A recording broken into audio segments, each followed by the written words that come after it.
I want to start with a phone call because it captures a fear that more people carry than you'd ever guess. A woman I'll call Carol, a composite, but every piece of this is drawn from real situations, calls into a financial program. She's 65, and in a steady voice that's clearly holding a lot back, she explains that she just found out the retirement money is gone. For years, she'd handled the day-to-day budget, and her husband had handled the investments. What she didn't know was that he'd moved their retirement savings into a personal trading account, made one big bet, and lost it, nearly all of it. Now there's a divorce, a paid-off house, a small job, a little social security, and a modest inheritance from her mother. And her question, underneath the practical one about the house, is the one I want to talk to you about today. It's, is it too late for me? If that fear lives somewhere in your chest, whether it came from a bad investment, a scam, a business that didn't make it, a divorce, or a partner who gambled the money away, I want you to hear this clearly. It is not the end of your story. It is a hard chapter, and I'm not going to pretend otherwise. But there is a calm, ordered way through it, and panic is the only thing that makes it truly unrecoverable. So let's walk through it, one step at a time. Step one, before anything else, stabilize. Do not make a single large, irreversible decision in the first few weeks after a shock like this. Not selling the house, not moving your remaining money, nothing. When we're frightened, we crave a big dramatic action that makes the fear stop, and that instinct is exactly what leads people to lock in a loss or get talked into the next bad idea. Your only job in the beginning is to get steady. Cover this month's bills.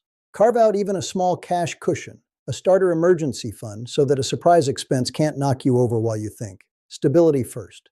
Strategy second. Step two, take an honest inventory of what you actually have. Fear inflates the whole and hides the ladder, so write it all down in plain numbers. What comes in every month, your job, Social Security, any pension or alimony, what you own, the house and its equity, any savings or inheritance, retirement accounts that survived, and what you owe, which for a lot of people in this spot is thankfully very little. When our caller actually listed it out, the picture wasn't nothing. A paid-off home worth a few $100,000. Tens of thousands in an inheritance. A job, no debt. That is not a foundation of sand. That is something real to build on. And you cannot make a good plan until you can see it on paper. Now, step three, and this is the one people get wrong. You almost certainly have more than you think, in two places you're not counting. The first is your home equity. A paid-off house is not just a roof, it's a large, usable asset.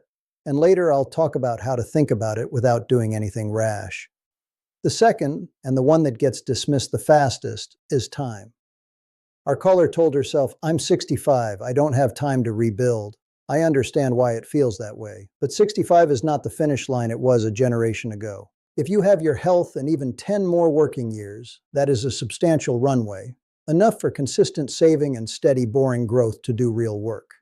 The belief that it's too late is usually the single most expensive thing in the room because it stops people from taking the steps that would actually help. That leads to step four, the income lever, because it's the most powerful one you've got. When your nest egg takes a hit, the fastest way to change your future is not a heroic investment. It's raising and extending your income. And I want to be careful here because I'm not going to feed you a fantasy about getting rich quick. That mindset is part of how a lot of people lose money in the first place. What I'm saying is grounded. Your skills and your experience still have value. A return to your old field, even part-time, or a better paying role than the first one you grabbed out of panic, can change your math dramatically. And here's a related point on Social Security. Claiming it early permanently shrinks your monthly check for life. Our caller was pushed to claim early and it cost her. If you haven't claimed yet and you can bridge the gap by working a little longer, every year you wait increases that check, guaranteed for the rest of your life. That's one of the few sure things in this whole picture. Step five is the big decision that's probably weighing on you, the house. And I'm not going to tell you what to do with your home because that's a personal decision that depends on your numbers, your health, and your heart. The kind of decision to make with a professional who can see your whole situation, not a stranger on the internet. But I can lay out the trade-off honestly. Keeping a paid-off home gives you security and very low housing costs, and there's real peace in that. On the other side, downsizing, selling, and moving somewhere smaller or less expensive can free up a large chunk of equity that you could use to generate income or invest for the future.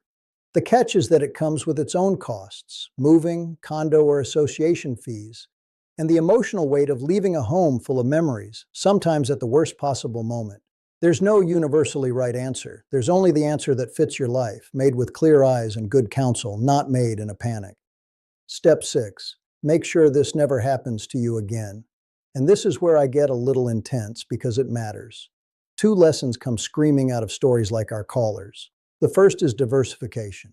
Her husband didn't just take a risk, he put everything into one bet. When all your eggs are in one basket and that basket fails, there's no recovery. There's nothing left to recover with.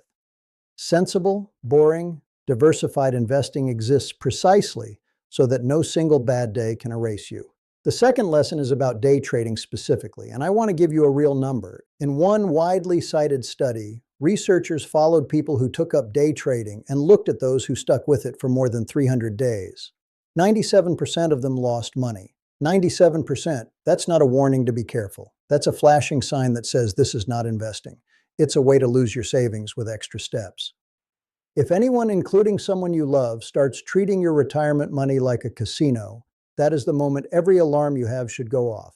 And there's a quieter lesson underneath this one that I don't want you to miss, especially if you're married. The reason our caller got blindsided wasn't only a bad trade, it's that one person controlled the money in the dark and the other person never looked. In any partnership, both of you need to see everything, every account, every decision out in the open. Not because you don't trust each other, but because transparency is what protects you both. If money is being kept secret, if one person insists on total control, if you're told not to worry about it, those are not small things. That secrecy is how good people end up exactly where our caller ended up. The fix is simple and it costs nothing. Sit down together, look at all of it together regularly. If that conversation isn't allowed, that itself is the warning. Step 7. Get the right kind of help and know that a lot of it is free or low cost. For the money decisions, look for a fee-only fiduciary advisor. Fee-only means they're paid by you, not by commissions for selling you products, and fiduciary means they're legally required to act in your interest. That's the person to help you build the actual plan. And I'd trust that far more than a specific dollar figure from anyone who doesn't know your whole life.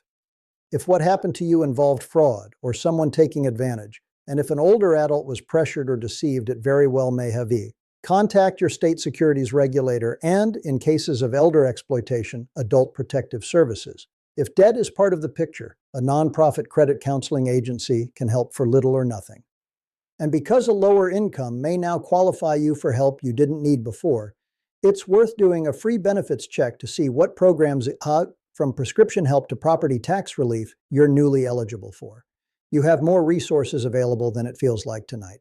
So let me leave you where our caller's story actually points once the shock settles. Yes, the hard truth is, you may be facing this on your own. But there's another side to that same coin, and it's real. On your own, every decision is finally yours. There's no one to convince, no one moving money behind your back, no one to hide anything from ever again. The wreckage is behind you. What's in front of you is a plan you get to build one honest step at a time. Stabilize, take inventory, protect your income, decide on the house with good counsel, and never again let everything ride on one basket or one person keeping secrets. People rebuild from this, not by getting lucky, by getting steady and starting. If this reached you, or you're watching it for someone you love who's scared and thinks it's too late, send it to them, because the belief that it's too late is the only thing here that's genuinely dangerous. Subscribe so the next one finds you, and if you want, leave the word rebuild in the comments, both so I know it landed and so the people who need this find it faster.